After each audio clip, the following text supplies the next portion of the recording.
빌립보서 2장 19절에서 30절 말씀입니다. 내가 디모데를 속히 너에게 보내기를 주 안에서 바람은 너희의 사정을 알므로 안위를 받으려 함이니 이는 뜻을 같이하여 너희 사정을 진실히 생각할 자가 이밖에 내게 없음이라. 그들이 다 자기 일을 구하고 그리스도 예수의 일을 구하지 아니하되 디모데의 연단을 너희가 안하니 자식의 아버지에게 함같이 나와 함께 복음을 위하여 수고하였느니라. 그러므로 내가 내 일이 어떻게 될지를 보아서 곧 이 사람을 보내기를 바라고 나도 속히 가게 될 것을 주 안에서 확신하노라. 그러나 에바브로디도를 너에게 보내는 것이 필요한 줄로 생각하노니 그는 나의 형제요 함께 수고하고 함께 군사된 자요 너희 사자로 내가 쓸 것을 돕는 자라. 그가 너희 무리를 간절히 사모하고 자기가 병든 것을 너희가 들은 줄을 알고 심히 근심한지라. 그가 병들어 죽게 되었으나 하나님이 그를 긍휼히 여기셨고 그뿐 아니라 또 나를 긍휼히 여기사 내 근심 위에 근심을 면하게 하셨느니라. 그러므로 내가 더욱 급히 그를 보낸 것은 너희로 그를 다시 보고 기뻐하게 하며 내 근심도 덜려 함이니라. 이러므로 너희가 주 안에서 모든 기쁨으로 그를 영접하고 또 이와 같은 자들을 존귀히 여기라. 그가 그리스도의 일을 위하여 죽기에 이르러도 자기 목숨을 돌보지 아니한 것은 나를 섬기는 너희의 일에 부족함을 채우려 함이니라. 오늘 본문에는 바울과 동역했던 두 사람의 이름이 나옵니다. 디모데와 에바브로디도라는 사람입니다. 이 디모데에 대해서는 우리가 너무나도 잘 알고 있죠. 디모데 전서, 디모데 후서, 바울이 마치 믿음의 아들과도 같았던 디모데에게 쓴 편지입니다. 바울과는 동역자이기도 했고요. 또한 바울의 이 뒤를 이어서 여러 교회를 섬겼던 그런 사람입니다. 이 디모데를 빌립보 교회에 보내기를 원했지만 오늘 말씀의 배경을 또한 그 말씀의 분위기를 보니까 아직 디모데가 가지 못했다라고 짐작이 됩니다. 대신에 보낸 사람이 누구냐? 에바브로디도입니다. 에바브로디도. 이 에바브로디도에 대해서는 우리가 디모데보다는 잘 알지 못합니다. 그러나 말씀의 이 전후를 볼 때 바울이 신뢰했고 또한 바울이 이 서신을 맡겨서 빌립보 교회를 보냈던 그리고 빌립보 교회를 위해서 애썼던 그러한 사역자였다는 것을 알게 됩니다. 특별히 오늘 말씀에 보면은 그 에바브로디도의 배경에 대해서 기록을 하고 있는데요. 27절입니다. 그가 병들어 죽게 되었으나 무슨 병인지는 모르지만은 굉장히 심각한 병에 걸렸던 것 같습니다. 죽게 되었다라고 할 정도니까요. 그 사실을 빌립보 교인들이 알았습니다. 심히 근심한지라 26절 말씀입니다. 뿐만이 아니라 27절 말씀에 보니까 내 근심 위에 라고 했습니다.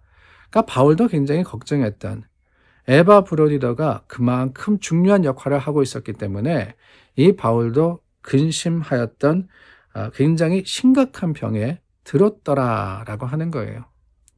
근데 감사한 것은 이 병이 나음을 얻었습니다. 근심 위에 근심을 면하게 하셨다. 근심 위에 근심을 면하게 하셨다. 어떻게 그렇습니까? 좋은 의원을 서서 좋은 약을 먹어서 아니에요. 바울이 고백합니다. 하나님이 그를 긍휼히 여기셨다라고 말입니다. 하나님이 그를 긍휼히 여기셨다. 이게 참 중요한 사실이 아닌가라는 생각이 듭니다. 긍휼이라는 것은 불쌍하다, 불쌍히 보다라는 것과 비슷한 의미를 가지고 있습니다. 그러니까 에바브로디도를 하나님이 고치셨는데 바울의 고백은 뭐냐? 에바브로디도가 어떤 열심 그리고 수고로서 그 병을 낫기를 애썼다거나 아니면은 그 병의 완치를 위해서 하나님께 간절히 기도했더니만 하나님께서 들으셨다거나 그게 아니라는 거예요. 근본적으로는 뭐냐? 하나님의 긍휼이 그를 낫게 하셨다라고 하는 겁니다. 그러니까 그 일을 하는 게 누구냐가 다른 겁니다. 내가 무엇을 했더니만이라고 하면은 그 주체는 내가 되는 거죠. 그러나 하나님이 긍휼히 여기셨다라고 하면은 사실 내게는 아무런 자격이 없고 내게는 아무런 능력이 없고 아무런 일을 하지 못한다 할지라도 하나님의 마음과 그 뜻에 따라서 나음을 받을 수 있는 길이 있다라고 하는 거 아니겠어요? 사실 우리가 어떤 큰 어려움이나 문제 앞에서 실망하거나 좌절할 때가 많은 이유가 바로 이게 아닌가라는 생각이 듭니다. 그 문제를 바라보니까 내가 할 수 있는 게 없더라는 거죠. 어떤 일을 내가 해야 될까? 아니, 어떤 일로, 심지어는 믿는 사람들도 그렇습니다. 하나님의 그 사랑을 내가 받을 수 있을까? 하나님이 나를 낫게 하실까? 그렇게 생각할 때는 여러분 소망이 없습니다. 왜냐? 내가 무엇을 한다고 그게 하나님의 놀라우신 은혜와 사랑에 합당하겠어요? 우리는 자격이 없습니다. 우리는 그럴 힘과 능력도 없어요. 그렇기 때문에 좌절할 수밖에 없습니다. 그러나 성경은 절대로 그렇게 말하지 않아요. 성경은 너희가 어떤 한 일 때문에 나음을 얻었다라고 한 적이 없습니다. 오히려 믿음으로라고 하니까 오해하시는 분이 있는 것 같아요. 내가 믿어야지만 그 믿음의 어떤 대단한 지경과 모습을 보여야지만 그것을 통해서 나음을 얻고 그것을 통해서 하나님께서 내 기도에 응답하신다. 믿음으로라고 하는 것은 그 뜻이 아닙니다. 그러니까 우리가 미련하다는 거예요. 믿음으로 그러니까 내가 그 믿음을 소유해야지, 믿음을 보여야지. 주님은 그걸 원하시는 게 아닙니다.